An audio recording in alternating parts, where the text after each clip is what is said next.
Hi అండి, అందరికీ నమస్కారం. ఈరోజు వీడియోలో చాలా ఈజీగా అప్పటికప్పుడు ఇంటికి ఎవరైనా వచ్చారనుకోండి, ఆనియన్స్ కట్ చేసుకుని ఉంచుకుంటే 10 నిమిషాల్లో ఇలా పకోడీ ప్రిపేర్ చేసుకోవచ్చు. ఇప్పుడు అది ఎలా చేయాలో చూద్దామండి. ముందుగా ఒక 5-6 ఉల్లిపాయలు ఇలా ఈ విధంగా క్లీన్ చేసుకోవాలి. ఇలా క్లీన్ చేసుకున్నాక కొద్దిగా కొత్తిమీర, కారం తగ్గట్టు పచ్చిమిర్చి వేసుకోవాలండి.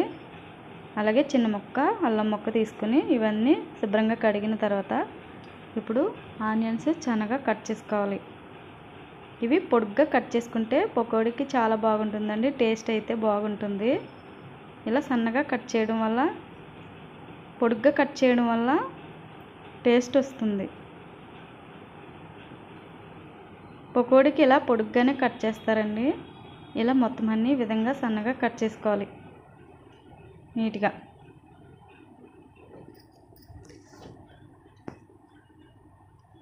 ఈ విధంగా అన్నీ కట్ చేసేసుకోవాలండి.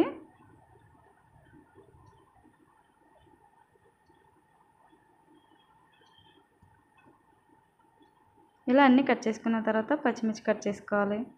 పచ్చిమిర్చి కట్ చేసేసుకున్న తర్వాత ఇలా అల్లం కూడా చిన్నగా సన్నగా కట్ చేసుకోవాలి, బాగా సన్నగా. తర్వాత కొత్తిమీర కట్ చేసేసుకోవాలండి. ఇవన్నీ కట్ చేసుకున్న తర్వాత ఇప్పుడు ఒక పెద్ద బౌల్ తీసుకోవాలి. ఏదన్నా ఒక బేషన్ అన్నా ప్లేట్ అన్నా తీసుకుని అందులో ఇలా ఉల్లిపాయలు వేసేసుకోవాలి ముందుగా. ఇలా వేసుకుని ఇవన్నీ ఇలా క్రష్ చేయాలి. విడివిడిగా అవుతాయండి ఉల్లిపాయలు, జాయింట్గా ఉంటాయి కదా, అలా అవ్వకుండా అన్నీ విడివిడిగా ఇలా వస్తాయి. పకోడీకి చాలా బాగుంటాయండి. చూసారా, ఈ విధంగా ముందుగా క్రష్ చేసుకుని ఇప్పుడు కట్ చేసినవన్నీ కొత్తిమీర, అల్లం, పచ్చిమిర్చి ఇవన్నీ కలిపి వేసేసుకోవాలి. ఇలా వేసుకుని ఇందులో 1/2 స్పూన్ వరకు జీలకర్ర, 1/2 స్పూన్ వరకు ఆనియన్ సీడ్స్ వేసుకోవాలండి. అలాగే సరిపడా ఉప్పు, 1 స్పూన్ వరకు పసుపు వేసుకోవాలి. ఇలా పసుపు వేసుకున్న తర్వాత ఇందులో ఒక జల్లెడ పెట్టుకోవాలండి. పిండి ముందు జల్లించుకుంటే పర్వాలేదు, లేదంటే ఇలా ముందుగా జల్లించుకోలేని వాళ్ళు ఇలా జల్లెడ పెట్టి దీంట్లో ఒక కప్పు కన్నా కొద్దిగా ఎక్కువ వేసుకోవాలి. మీకు ఓన్లీ ఆనియనే కనపడాలంటే పిండి తక్కువ వేసుకుంటే సరిపోతుందండి. ఆనియన్ పకోడీ అయితే బాగా ఆనియన్సే కనపడాలి అనిపిస్తే ఇలా పిండి తక్కువ వేసుకోండి. 1 కప్పు కన్నా కొద్దిగా ఎక్కువ శనగపిండి వేసుకుని అందులో 1/2 కప్పు వరిపిండి వేసుకోవాలి. ఇలా వేసుకుని జల్లించుకోవాలి. ముందుగా జల్లించుకుంటే డైరెక్ట్ వేసేసుకోవచ్చండి. ఇలా జల్లించుకున్న తర్వాత ఇప్పుడు ఇవన్నీ కలిపేసుకోవాలి. వాటర్ వేయాల్సిన అవసరం లేదండి. ఉప్పు వేసాం కదా, ఉల్లిపాయలో వాటర్ ఉంటుంది.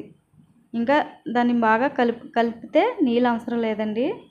చూసారా, ఈ విధంగా బాగా కలుపుకోవాలి.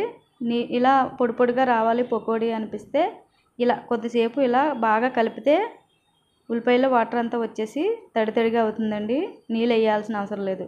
మీకు అంతకీ నీళ్ళు వేయాలి, కొంచెం గట్టిగా ఉంది అనిపిస్తే ఇలా ఒక 2 స్పూన్ల వరకు పెరుగు వేసుకోండి, సరిపోతుంది. వాటర్ వేయాల్సిన అవసరం లేదు. క్రిస్పీగా సాఫ్ట్గా వస్తాయి పకోడీ. ఇలా ఒక 2 స్పూన్ల వరకు వేసుకోండి అంతే. ఇలా వేసుకుని బాగా కలిపి పక్కన పెట్టుకోవాలి.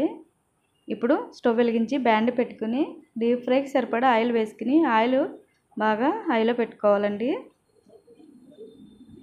చూసారా, ఇలా ఆయిల్ హీట్ అయిన తర్వాత చిన్న మంట మీద లో టు మీడియంలో పెట్టి ఈ విధంగా చిన్నగా విడివిడిగా వేసుకోవాలి పకోడీలు. మీకు ముద్దలా కావాలి అనిపిస్తే ముద్దలా కూడా వేసుకోవచ్చు, లేదంటే ఇలా పొడి పొడిగా కావాలి, ఆనియన్స్ కనబడుతూ కావాలి అనిపిస్తే ఇలా వేసుకోండి. చాలా బాగుంటుంది టేస్ట్ అయితే. స్వీట్ షాప్లో ఉంటాయి కదా, అలా వస్తాయి సేమ్. ఇలా మొత్తం ఇవన్నీ బాగా లైట్ గోల్డెన్ కలర్ వచ్చేంత వరకు ఫ్రై చేసుకుని ఇవి పక్కకు తీసి పెట్టుకోవాలి.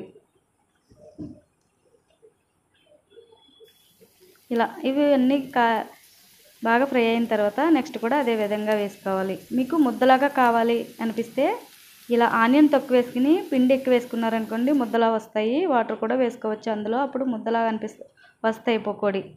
లేదంటే పొడిగా రావాలి అనిపిస్తే ఇలా చేయండి, చాలా బాగుంటుంది. టేస్ట్ అయితే మామూలుగా ఉండదు. తక్కువ ఇంగ్రీడియంట్స్తో ఈజీగా అప్పటికప్పుడు ఇంటికి ఎవరైనా చుట్టాలు వచ్చినప్పుడు ఇలా అప్పటికప్పుడు ఈజీగా ఆనియన్ కట్ చేసుకుని వేసుకోవచ్చు. అంతేనండి, చాలా క్రిస్పీగా వచ్చాయి. తప్పకుండా ట్రై చేయండి. ఈ వీడియో కనుక నచ్చినట్టయితే మన ఛానల్ని సబ్స్క్రైబ్ చేసుకోండి. Thanks for watching.